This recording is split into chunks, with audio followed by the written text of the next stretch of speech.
अगर आप उन लोगों में से हैं जिन्हें संदीप रेड्डी वांगा की फिल्में पसंद हैं, जैसे एनिमल, कबीर सिंह, या आप रांझणा जैसी मूवी में दिखाए गए स्पेसिफिक रोमांस को स्ट्रांगली सपोर्ट करते हैं और हाल ही में आई एक दीवाने की दीवानियत को भी पसंद से देखने गए थे, तो फिर रश्मिका मंदाना की फिल्म द गर्लफ्रेंड आपको हॉन्ट कर सकती है। या अगर आप उन लोगों में से हैं जिन्होंने साल 2023 में आई फिल्म एनिमल देखी थी और उसमें रणबीर कपूर के किरदार ने जिस तरह अपनी पत्नी के साथ बिहेव किया था वो पसंद नहीं आया था, तो फिर आपको भी ये फिल्म स्किप नहीं करनी चाहिए। क्यों? वही मैं आपको इस वीडियो में बताने वाली हूँ। हाय, मेरा नाम है अन्नू और आप देख रहे हैं बजर बट्टू एंटरटेनमेंट पर मास्टर शॉट।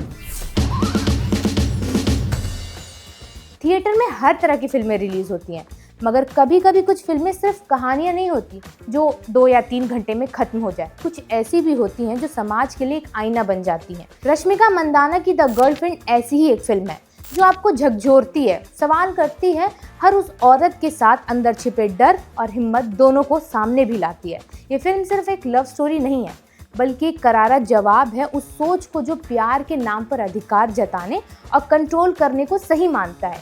देखिए, सबसे पहले तो आप समझिए कि इस फिल्म की कहानी क्या है। ये कहानी है भूमा की, जिसे प्ले कर रही हैं रश्मिका मंदाना, जो एक कॉलेज स्टूडेंट है और विक्रम नाम के लड़के से प्यार करती है।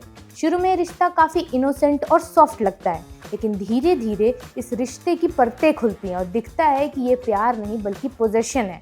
विक्रम का प्यार उस अल्फा मेल सोच का सिंबल है जो कहता है वो मेरी है, इसीलिए उसे वही करना चाहिए जो मैं चाहूँ। फिल्म की सबसे बड़ी खूबसूरती यही है कि इस नकली और दिखावटी रोमांस को वो बेनकाब करती है और पूछती है, क्या प्यार वाकई इतना असंतुलित होना चाहिए? आज के सिनेमा में कई फिल्में हैं जिन्होंने टॉक्सिक लव को हीरोइज्म का रंग पहनाया है।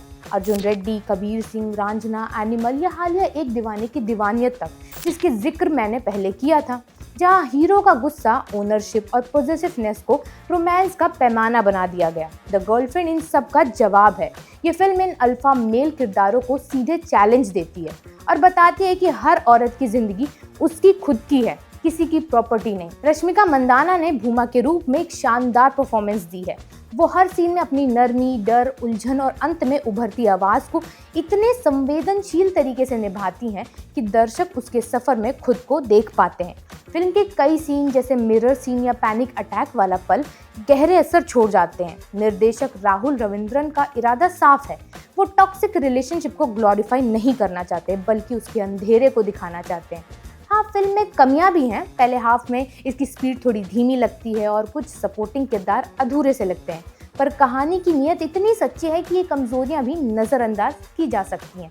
ये फिल्म हर उस औरत के लिए बनी है जिसने कभी रिश्ते में अपनी आवाज़ दबाई, अपने फैसले किसी और की मर्जी से तय किए और फिर एक दिन कहा, अब बहुत हुआ। द गर्लफ्रेंड पैट्रियार्की और आंतरिक मिसोजिनी, जिसे इंटरनलाइज्ड मिसोजिनी कहते हैं, उसकी परतों को खोलती है। ये बताती है कि कैसे औरतें खुद भी कई बार समाज की बनाई सीमाओं को स्वीकार कर लेती हैं, क्योंकि उन्हें यही सिखाया गया है कि प्यार में सब सहना पड़ता है। फिल्म इस सोच को तोड़ती है और कहती है कि असली प्यार बराबरी में होता है, झुकने में नहीं।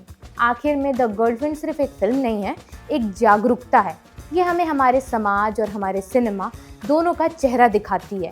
ये उस रोमांटिक फिल्मों के पीछे छिपी हिंसा को भी उजागर करती है और कहती है कि अब वक्त है उस झूठे रोमांस की कहानी को खत्म करने का। ये फिल्म कई मेल्स के लिए एक सवाल की तरह भी है और कई औरतों के लिए एक जवाब की तरह। अगर आप ऐसी फिल्में पसंद करते हैं जो सोच बदलने का दम रखती हैं, जो आपको असहज यानी अनकंफर्टेबल करती हैं, लेकिन सोचने पर भी मजबूर करती हैं, तो द गर्लफ्रेंड जरूर देखिए। ये फिल्म उस सदी की आवाज़ है जहां औरत अब किसी की गर्लफ्रेंड नहीं है, बल्कि अपनी खुद की कहानी की नायिका है। इतना सब बताने के बाद मैं उम्मीद कर रही हूँ कि आप एक बार तो इस फिल्म को ज़रूर देखिएगा। और अब मैं आपसे मिलूंगी मास्टर शॉट के अगले एपिसोड में।